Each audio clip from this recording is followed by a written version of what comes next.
करते हैं आपको नोट करना है, ठीक है। यह सारी बातें तो आप जानते भी होंगे मेरे हिसाब से कि मेयो साहब ने शुरुआत करी 10 के आधार पर, रिपन साहब ने शुरुआत की थी आपके संघ सूची का विषय, ये बच्चों वाली बातें तो आप जानते हो, ठीक है। आइए शुरुआत उससे करते हैं आपके 2011 की जनगणना का ध्येय वाक्य क्या है, लिखिए आवर सेंसस आवर फ्यूचर। क्या है? आवर सेंसस आवर फ्यूचर जो है वो इसका ध्येय वाक्य है, यह आपको नोट करना है। क्या है? आवर सेंसस आवर फ्यूचर जो है, हमारी जनगणना हमारा भविष्य है, ये इसका ध्येय वाक्य आपको नोट करना है, ठीक है। बाकी दोस्तों इस समय हेड कौन था आपके? चंद्रमौली साहब इस समय हेड थे, ये भी आपको नोट करना है, ठीक है। चंद्रमौली साहब इस समय हेड थे, ध्यान रखिएगा ना। 10 के जनगणना की शुरुआत कब दोस्तों होती है? ऐसे याद करो, आपके 81 में शुरुआत इसकी होती है और शुरुआत करने वाले रिपन साहब होते हैं कि हर 10 वर्ष बाद जो है जनगणना होगी, ये तय होता है 81 के अंदर रिपन साहब जो है वो शुरुआत करने वाले, ठीक है। चलिए नेक्स्ट क्वेश्चन आपके 2011 की जनगणना के अनुसार सर्वाधिक दोस्तों लिंगानुपात वाला स्टेट कौन सा है, ठीक है। सर्वाधिक लिंगानुपात वाला पूछूं आपसे, अरे सेक्स रेशो कौन सा आपके लिंगानुपात पूछूं आपसे, इसका दोस्तों स्टेट कौन सा यह स्टेट रसगुल्ला कौन सा आपके? वो स्टेट हो गया केरल। कौन सा?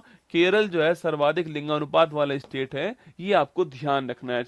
केरल आपके सर्वाधिक लिंगानुपात वाला स्टेट आपके, और भारत का सेक्स रेशो कितना आपके? 943। मतलब दोस्तों आपके 1000 पुरुषों के ऊपर 943 महिला है। मतलब दोस्तों आपके यहाँ पर आपके 57 पुरुष जो है आपके उनकी शादी नहीं होगी, ठीक है। 57 पुरुष जो है उनकी शादी दोस्तों नहीं होना तय एकदम। भाई पुरुष कितने? 1000 पुरुष हैं, महिलाएं कितनी? तो आपके 943 महिलाएं। तो मतलब रसगुल्ला 157 जो पुरुष होंगे उनकी शादी तो पक्का पक्का दोस्तों नहीं होनी है। अगर हाँ वो पुरुष पुरुष वाला सिस्टम हो तो कोई बात नहीं दोस्तों, पर पुरुष महिला वाला तो नहीं बैठ पाएगा। सोच के देखो ना, अब पुरुष 1000 है और सो महिलाएं 943 है, मतलब पक्का दोस्तों आपके ये तो आपके कवारे रहने वाले हैं, इनको महिलाएं नहीं मिलने वाली, ठीक है। मेरे कहने का मतलब सो ये है, इनको महिलाएं नहीं मिलेंगी, ये तो आप तय मानना, ठीक है। तो सेक्स रेशो पूछूं आपसे, पहला दोस्तों स्थान केरल का हो गया, और अंतिम स्थान किसका? आपके लास्ट स्थान पूछूं आपसे, वो आपके हरियाणा जो है आपके वो अंतिम स्थान पर हो गया, आपको ध्यान रखना। केरल पहले दोस्तों स्थान पर, केरल पहले स्थान पर होता है, यहाँ दोस्तों आपके 1084 लिंग अनुपात होता है यहाँ पर, और अंतिम स्थान आपके हरियाणा का होता है, आपको ध्यान रखना है, ठीक है। कभी सवाल दोस्तों पूछ ले आपसे कि दूसरा स्थान किसका? देखो सवाल कुछ भी पूछ सकता है आपसे ना। मैंने पूछा आपसे केरल पहले स्थान पर हो गया है, दूसरे स्थान पर कौन है, ठीक है। चलिए नेक्स्ट क्वेश्चन है, 2011 की जनगणना में लिटरेसी रेट दोस्तों किस यूटी की सर्वाधिक? सवाल देखो आपके, सवाल से लेवल देखो आपका ना। 11 की सेंसस में लिटरेसी रेट पूछूं आपसे, किस दोस्तों यूटी में सर्वाधिक आपके कुल दोस्तों भारत का कौन सा? भारत का कितना आपके 73% भारत का लिटरेसी रेट है, आप जानते हो, ठीक है। सवाल यहाँ पर ये पूछ रहा है भाई साहब, किस दोस्तों यूटी में सर्वाधिक है आपके अरे यूटी की बात करो रसगुल्ला, यूटी की दोस्तों बात करें आपसे, कौन आपके? तो यूटी में पहला स्थान पूछो किसका? यूटी में पहला स्थान लक्षद्वीप से ना, लक्षद्वीप का पहला स्थान यूटी में है, यह आपको ध्यान रखना है, ठीक है। लक्षद्वीप का यूटी में पहला स्थान है, यह आपको ध्यान रखना है। लक्षद्वीप दोस्तों, लक्षद्वीप जो है वो यूटी में पहले स्थान पर आपको नोट करना है। और आपके पहले वैसे दोस्तों पहले स्थान पर केरल वैसे पहले स्थान पर केरल हो गया आपके, और दूसरे स्थान पर लक्षद्वीप हो गया। पहले स्थान पर केरल हो गया है और दूसरे स्थान पर लक्षद्वीप हो गया, ठीक है। वैसे तो आपके केरल पहले स्थान पर हो गया और लक्षद्वीप आपके दूसरे स्थान पर हो गया, आपको ध्यान रखना है, ठीक है। केरल पहले स्थान पर हो गया है और लक्षद्वीप दूसरे स्थान पर हो गया है, ये आपको नोट्स करना है। बाकी दोस्तों आपके यूटी में पूछूं आपसे, पहला स्थान लक्षद्वीप दोस्तों हो गया आपके। यहां पर मैंने पूछा आपसे यहाँ सेक्स रेशो में दूसरा स्थान किसका? यहाँ पर पांडिचेरी जो है वो दूसरे स्थान पर है, या फिर पुडुचेरी जो है दूसरे स्थान पर है, ये आपको नोट करना है, ठीक है। तो सेक्स रेशो में पहला स्थान केरल का हो गया है और दूसरा स्थान आपके पुडुचेरी का हो गया है ना, और लिटरेसी रेट में पहला स्थान केरल का हो गया है, दूसरा स्थान लक्षद्वीप का हो गया, ध्यान रखिएगा, ठीक है।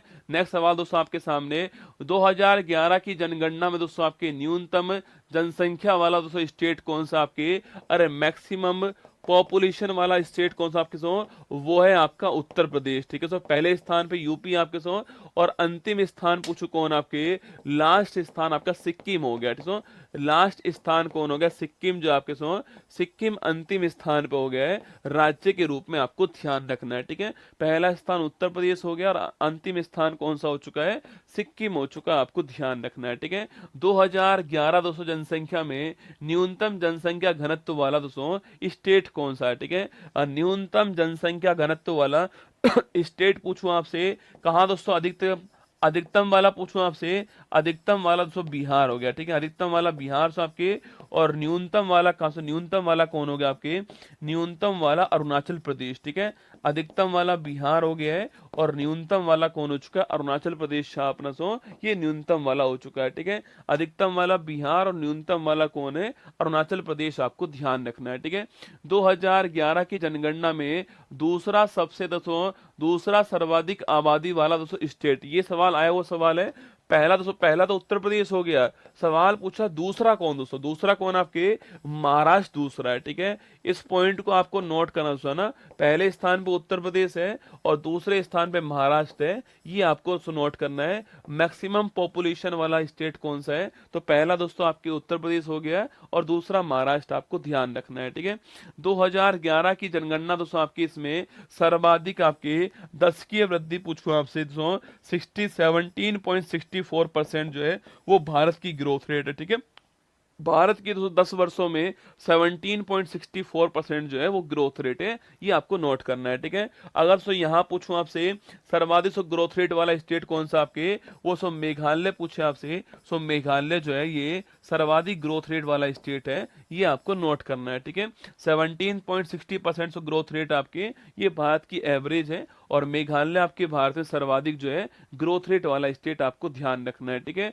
2011 की जनगणना में दोस्तों एकमात्र राज्य जिसमें वृद्धि की वजह से कमी हुई है आपके सो, वह स्टेट को कौन सा आपके सो, वह स्टेट कौन सा आपके, जहां सो वृद्धि की वजह से, वृद्धि की वजह से कमी हुई है आप सो, सो वृद्धि की बजाय कमी होने वाला कौन आपके, मतलब ऋणात्मक वृद्धि वाला सो एकमात्र स्टेट कौन सा है, वो है नागालैंड को। सो नागालैंड जो है आपके सो, नागालैंड आपके नेगेटिव ग्रोथ रेट वाला एकमात्र स्टेट कौन सा, नागालैंड है, ये आपको नोट करना है, ठीक है। तो नेगेटिव ग्रोथ रेट वाला एकमात्र स्टेट कौन सा है, नागालैंड, आपको ध्यान रखना है, ठीक है।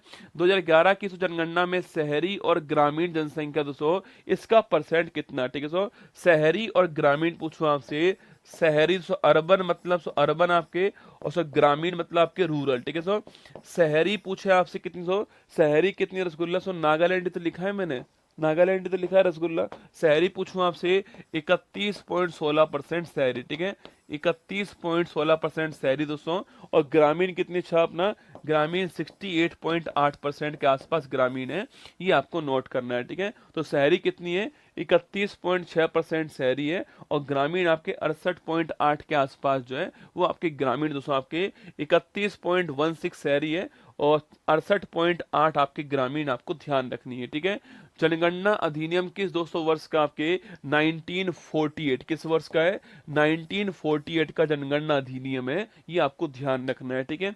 आगे बढ़िए, 2011 की जनगणना में सर्वाधिक जनसंख्या 200 घनत्व वाला राज्य या यूटी दोस्तों कौन सा, देखो अगर सो राज्य की बात करूं आपसे, तो बिहार जो है वो सो राज्य हो गया, ठीक है।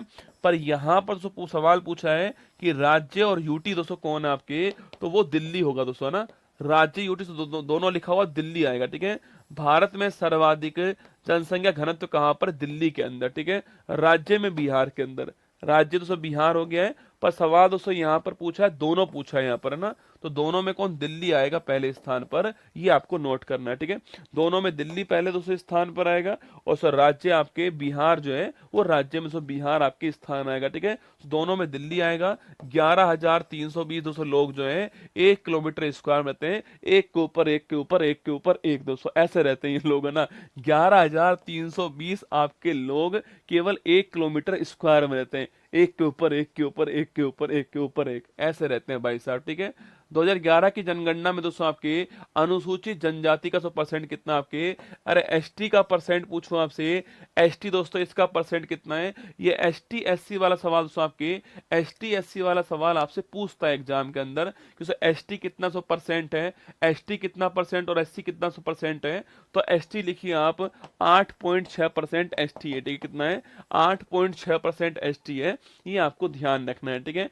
तो एसटी कितना आपके 8.6% एसटी हो गया, ये आपको दोस्तों नोट करना है, ठीक है। और वहीं पूछूं आपसे एससी दोस्तों पूछे आपसे, अरे एससी छाप लो आपके, एससी पूछूं आपसे, अरे कहां पर दोस्तों आपके एससी शून्य है, ठीक है। सो एससी शून्य कहां पर है, नागालैंड में। सो एससी शून्य पूछूं आपसे कहां पर है, नागालैंड के अंदर, आपको ध्यान रखना है, ठीक है। तो मैंने कहा दोस्तों एसटी कितना हो गया आपके 8.6% आपका एसटी हो गया है, ये आपको दोस्तों नोट करना है, ठीक है।